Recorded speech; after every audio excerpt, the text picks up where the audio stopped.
Russia's invasion of Ukraine changed me, Elon Musk admits. Hit the subscribe button and click the notification bell to be part of the conversation.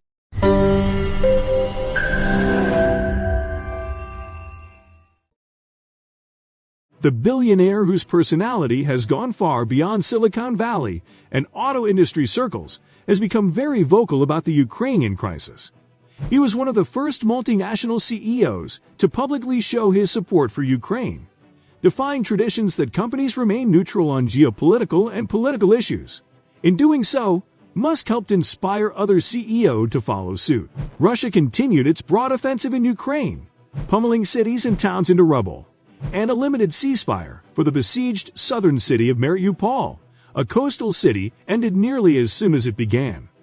Ukrainian officials said Russia has violated ceasefire agreement. Russia's invasion of Ukraine has been underway since late February. President Vladimir Putin's forces have bombed residential areas and civilian infrastructure and struck as far west as a military training base near the Polish border before consolidating toward Russian-speaking areas in the east. Ukraine has launched counteroffensives around the capital, uncovering what it says is evidence of war crimes committed in Bucha and other towns near Kyiv while under Russian control. Russian attacks on population centers have driven 4 million people out of Ukraine. After challenging Vladimir Putin to fight for the fate of Ukraine, Elon Musk is renewing his calls for Russia's president to be stopped. "We cannot let Putin take over Ukraine," Musk said. "This is crazy." In an interview led by Matthias Döpfner, the CEO of Insider's parent company, Musk was asked about his thoughts on the war in Europe. When he sees the horrible images of Putin's troops invading Ukraine, killing people, Elon said, "It is surprising to see that in this day and age, I thought we had sort of moved beyond such things for the most part. It is concerning. If you can get away with it, then this will be a message to other countries that perhaps they could get away with it too." Then he was asked about Putin's behavior. He replied, "My best guess was that he would seek to capture the eastern third of the country. Frankly, if you just listen to the rhetoric, then it is clear that he was going after at least portions of Ukraine that have a significant percentage of Russian speakers. He did that already in Georgia." The billionaire has just proven that he is definitely a CEO in his own right, who does not play in the same court as his peers. Ukrainian Tesla employees who are asked to return to defend their country will receive pay for at least 3 months, according to an email the company sent on Monday to employees in the Europe, Middle East, and Africa region. Since Russia conducted a special military operation on Ukraine, Musk has been helping Ukrainians by providing them with internet access. Refugees can also access free charging for both Tesla and non-Tesla vehicles in neighboring countries. A few days after having Starlink terminals sent to Ukraine earlier, a satellite internet constellation operated by his other company SpaceX, Musk issued a dire warning. He indeed delivered bad news to many Ukrainians by announcing that there was a high probability that Starlink terminals would be targeted by malicious actors. The goal of these hackers is to prevent Ukrainians from having access to an independent, fast, and secure internet. "We did think that Starlink might be needed, and we took some preemptive actions to ensure that it could be provided quickly. When the request came, we acted very rapidly." It is worth noting that the satellite internet connectivity of Ukraine was taken offline by a cyber attack on the day of the invasion permanently. The cell towers are either being blown up or they are being jammed. There is a major fiber backbone, which the Russians are aware of. It was quite likely that they will sever that fiber link. This would leave Ukraine with very few connections open. So Starlink might be certainly in some parts of Ukraine the only connection. Russia's huge special military operation on Ukraine has seen Musk provide the country with SpaceX Starlink satellites and user terminals, with Ukrainian leadership welcoming Musk's help.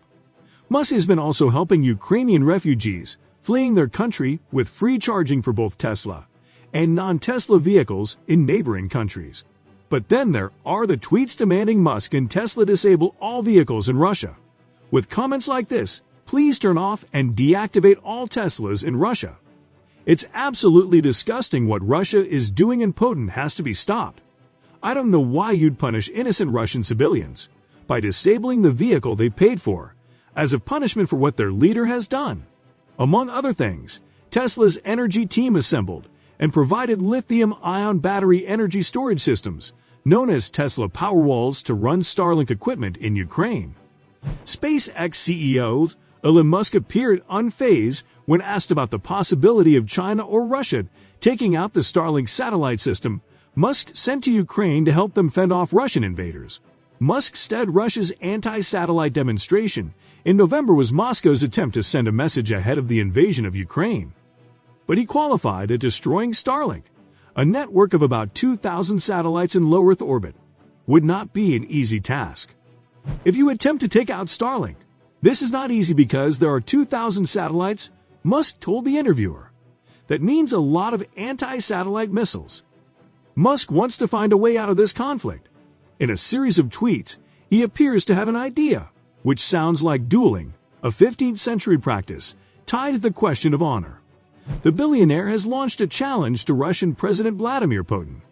He offers himself in a fight whose stake would be Ukraine. "I'd hereby challenge Vladimir Putin to single combat," the billionaire wrote on his Twitter account. "Stakes are Ukraine," he added. Musk's preparation for this eventual fight is greeted with great enthusiasm on social networks, where some oscillate between bursts of laughter, encouragement, advice, and pleas for his safety in the face of a Russian counterattack.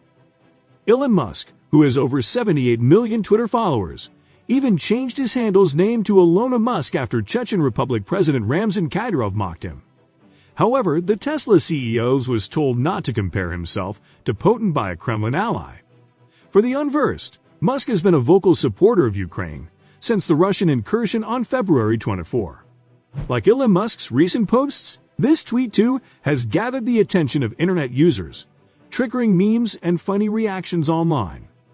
A Twitter user said that Elon Musk wants to transform into a killing machine. Others fear that by challenging Putin, Musk is exposing Tesla cars to Tesla cyber attacks that are equipped with hyper-advanced software. Russian hackers will target Tesla cars or maybe charging stations. Who knows? I don't think it's a good idea, warned a user.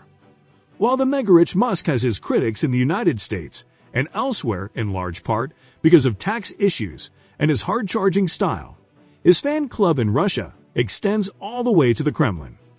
In February, Musk tagged the Kremlin on Twitter to ask for a meeting with President Vladimir Putin on the Clubhouse social media app.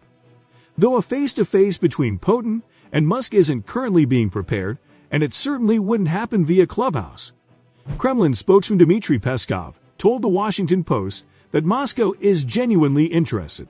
Putin shows great interest in the topic of technology innovation and visionary ideas, and we are convinced that in this area there are many extremely interesting topics for him to talk about with Musk, Peskov said. The president very much appreciates the opportunity to communicate with such visionaries. So, what is your opinion? Do you think Russia's invasion of Ukraine can lead to World War III like Musk predicted? Let us know in the comment section down below. Thanks for watching. Peace.